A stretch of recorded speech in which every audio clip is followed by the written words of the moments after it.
ఏమాత్రం ప్యాకేజ్ ఇచ్చామని అడుగుతారేమో భయంగా ఉంది. అదే అందరికీ నా హృదయపూర్వకమైన నమస్కారాలు. ఈరోజు నేను ఈ సినిమా ఫంక్షన్కి రావడానికి ముఖ్య కారకుడు సప్తగిరి.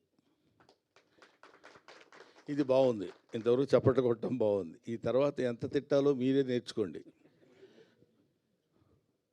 నాకు ఒక ఇన్విటేషన్ లేదు, అవునా కాదైతే ముందే పెట్టుకుని చెప్తున్నా.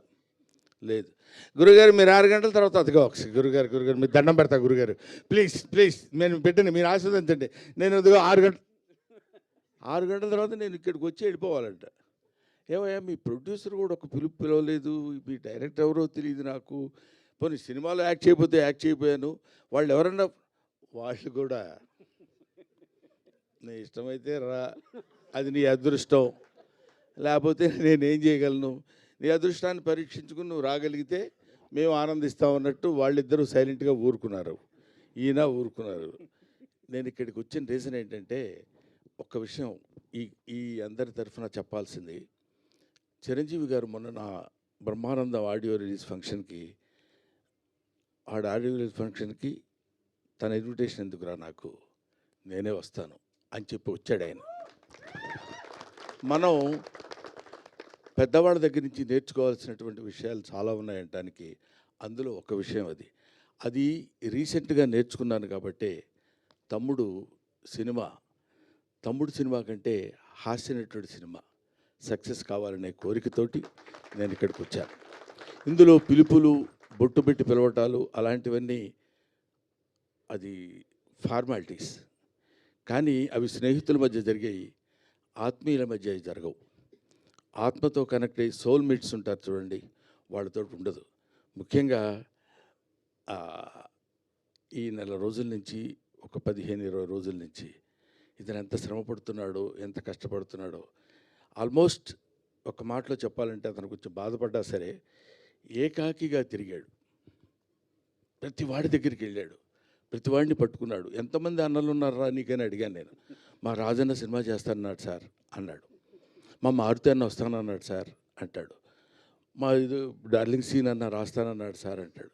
ఇలాగా తన్ను తాను అందరితో కలిసిపోయి తన ప్రతిభని ప్రదర్శించి భగవంతుడు నిజంగా ఇందాక సరదాగా జోవియల్గా చెప్పారేమో నాకు తెలియదు, కానీ బయట పూజలు చేస్తాడని మన మారుతి గారు కనిపించని దేవుళ్ళందరికీ మొక్కున్నాడు. ఎందుకంటే ఈ సినిమా సక్సెస్ అయ్యి నన్ను ఆశీర్వదిస్తే, సినిమాని నమ్ముకొని వచ్చినందుకు నేను హాయిగా 4 మెతుకులు తిని బతుకుతానన్నా, అందుకని అడుగుతున్నానన్న. ఇది అతను నాతో చెప్పిన మాట. ఈ మాట నేను మీతో పంచుకోవాలి. అందుకోసమని నేను ప్రత్యేకంగా ఈ సినిమాతో నాకు సంబంధం లేదు, ప్రొడ్యూసర్తో సంబంధం లేదు, డైరెక్టర్తో సంబంధం లేదు, డబ్బులు ఇవ్వలేదు. అయినా సరే నేను ఒక హాస్యనటుడు ఎప్పుడు ఒంటరి అవ్వకూడదు. ఎవరైనా ఒంటరిగా ఉండొచ్చు. ఎందుకంటే అండి, ఒక చిన్న మాట చెప్పాలి. తెల్లవారు లేస్తే మిగతా హీరోలందరూ, హీరోయిన్స్ అంతా ఎలా ఉంటారో నాకు తెలియదు, విలన్స్ ఎలా ఉంటారో తెలియదు, కానీ కమెడియన్స్ మాత్రం మిమ్మల్ని ఎలా నవ్వించాలి, మామూలుగా ఉన్న ఫేస్ కూడా వికృతంగా పెట్టడానికి ట్రై చేస్తాం. అది గారు అనాలి అంటే నవ్వుతారేమో ఆశ. అలాంటి అనేక రకాలైన ఎక్స్ప్రెషన్స్ పెట్టి మిమ్మల్ని నవ్వించి మీ ఆశీస్సులు పొంది 10 కాలాల పాటు బతుకు తెరువు సాగించాలనుకుని వాళ్ళ యొక్క ఆశీస్సులు ఉన్నంత కాలం బ్రహ్మానందానికి తిరిగే ఉంది, బ్రహ్మానందానికి బాధే ఉంది. ఒకటి ముఖ్యంగా ఈ సినిమాలో నాకు తను ట్రైలర్ పంపించినప్పుడు చూస్తే మా అప్ప ఉంది అక్కడ. నేను అప్ప అని పిలుస్తాను అన్నపూర్ణమ్మ గారిని. బెమ్మయ్య అని పిలుస్తుంది ఆవిడ. ఇది వాటిదే కాదు, 40 సంవత్సరాల సుదీర్ఘమైన ప్రయాణం మాది. అందుకని ఆవిడ కనపడితే నాకు ఒకసారి my happiness news no bounds.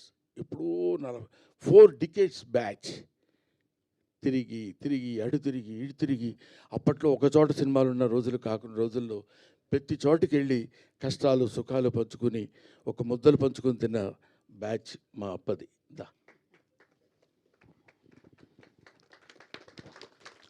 ఇప్పుడు తలకి రంగేయటం మానేసింది కానీ ఒకప్పుడు అబ్బు. థ్యాంక్ యూ నాన్న, thank you very much. I wish all the best. Pellikani Prasad మంచి హిట్ చేసి మంచి హాస్య నటుడికి మంచి జీవితాన్ని మనం మనస్ఫూర్తిగా కోరుకుంటూ సెలవు తీసుకుంటాం. Thank you.